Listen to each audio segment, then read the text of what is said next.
In June 1939, 21-year-old Percy Smith receives a set of papers ordering him to report for service with the British Army. This is the beginning of a journey from England to France to North Africa and beyond. He does not know it, but he is among the first of 3.2 million British and 10 million Americans called on to serve their countries in the Second World War.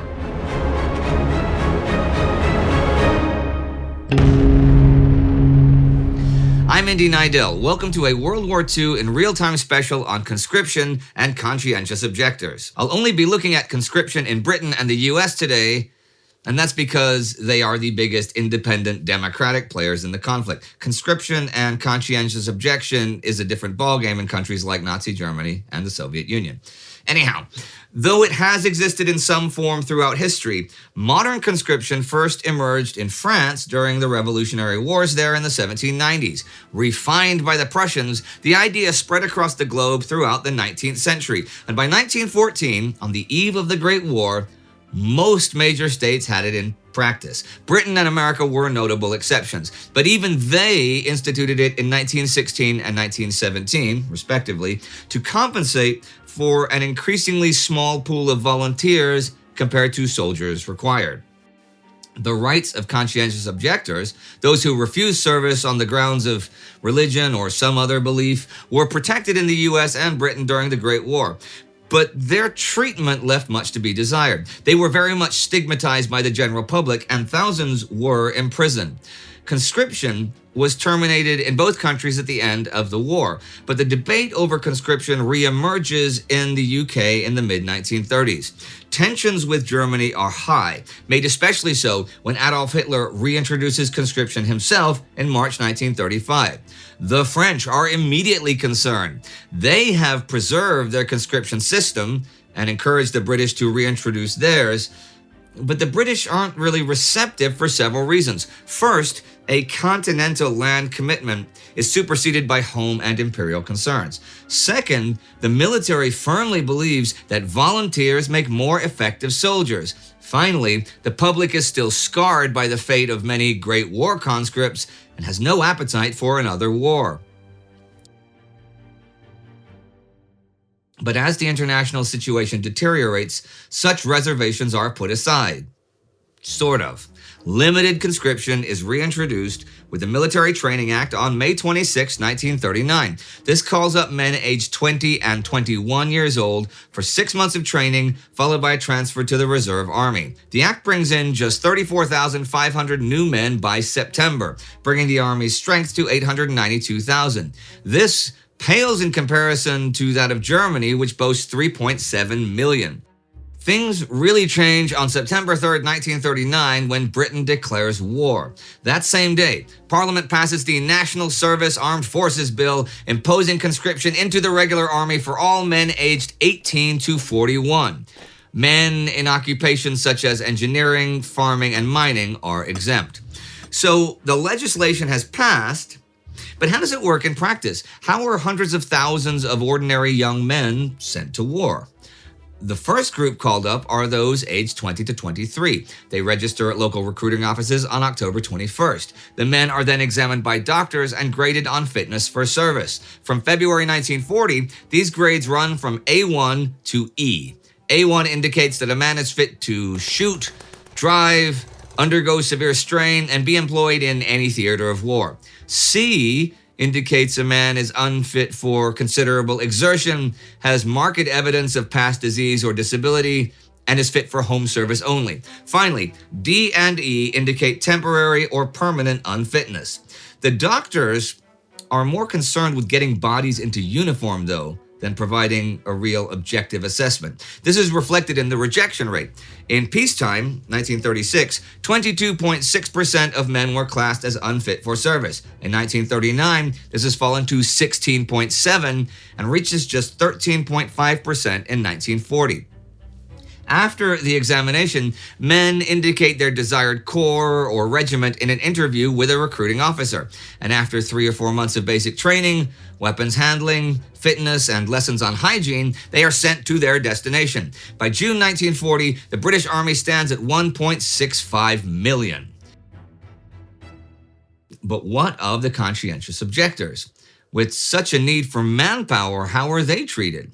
Objectors must present a reason and evidence of their convictions to a tribunal. The largest and most notable block of conscientious objectors comes from the Quakers. A core principle of their faith is a refusal to participate in war. Others hold political beliefs that prevent them from serving. For example, some want no part in a clash of imperialists.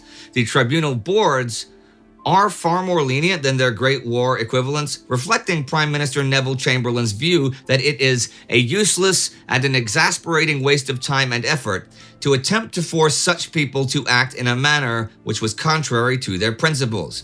Over the course of the war, 47,000 out of 59,000 CO claims are upheld, either by the local boards or on appeal. That is 80% of them. Those who are registered as COs, conscientious objectors, go into one of three categories. Categories 1 and 2 provide exemption from service, with Category 2 stipulating that employment must be found in a strategic industry. Many of those in Category 2 go into forestry and agriculture. Quakers and Methodists serve with the Christian Pacifist Forestry and Land Unit.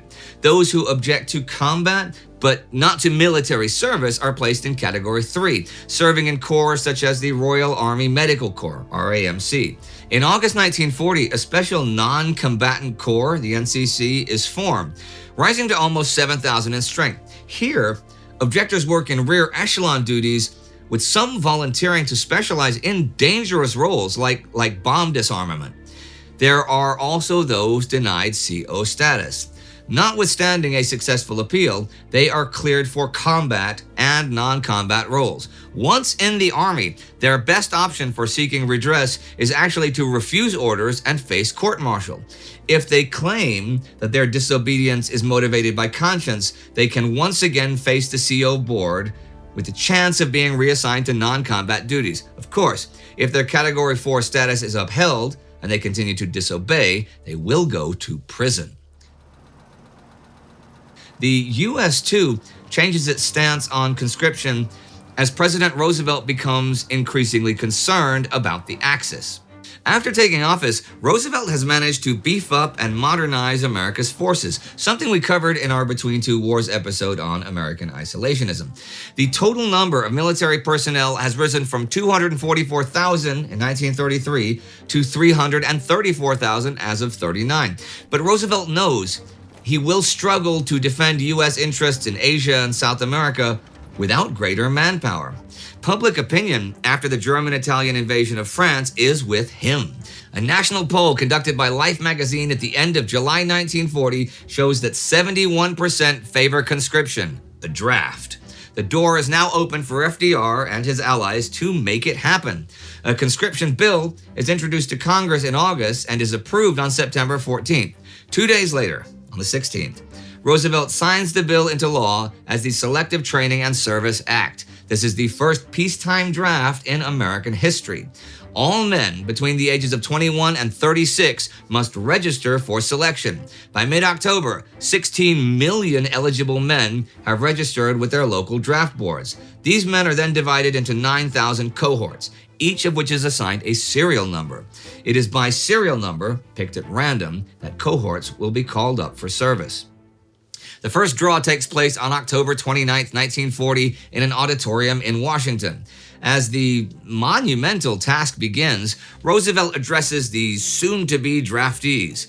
You have the confidence and the gratitude and the love of your countrymen. We are all with you in the task which enlists the services of all Americans, the task of keeping the peace in this new world of ours. Secretary of War Henry Stimson is blindfolded and plunges his hand into a glass bowl containing 9,000 capsules, each marked with a serial number. He hands a capsule to FDR. The president announces the first number, 158. A woman in the audience lets out a short scream. Her son's serial number is 158. Like Britain, the U.S. also tries to respect the beliefs of objectors. Again, it is the Quakers who are at the forefront. They are instrumental in having a clause inserted into the Selective Service Act, providing for objectors to be given alternative work of national importance. One major difference between the two countries is that exemptions are provided purely on religious training and belief, with no scope for personal moral codes or political beliefs. Local American draft boards are less willing to classify men as objectors than their counterparts across the sea. Appeals usually must be made to state and then federal level boards to get anywhere at all. Those objectors who are willing to work in non-combat roles find their place in the medical services like their British counterparts. Although initially looked on with suspicion, CO medics quickly win respect for their bravery. Altogether, 25,000 American COs serve in the military. Those who are opposed to even non-combat services find themselves enrolled in the civilian public service program. 12,000 men work without pay in these camps from May 1941, carrying out work like forestry. Another 8,000 or so have roles as varied as fighting forest fires and staffing psychiatric institutions. For those who consider even alternative war work to be a breach of principle, or who try to dodge the draft altogether, there is prison. 5,000 American objectors will end up there during the war. As the war goes on, both the US and Britain realize they need more manpower. In response to a deepening labor shortage as the men go to the front, Britain becomes the first country to introduce conscription for women on December 18, 1941. Specifically, those who are unmarried and aged between 20 and 30. They enter female branches of service such as the Army's Auxiliary Territorial Service, ATS. They operate searchlights and radar stations. They drive and maintain lorries, things like that.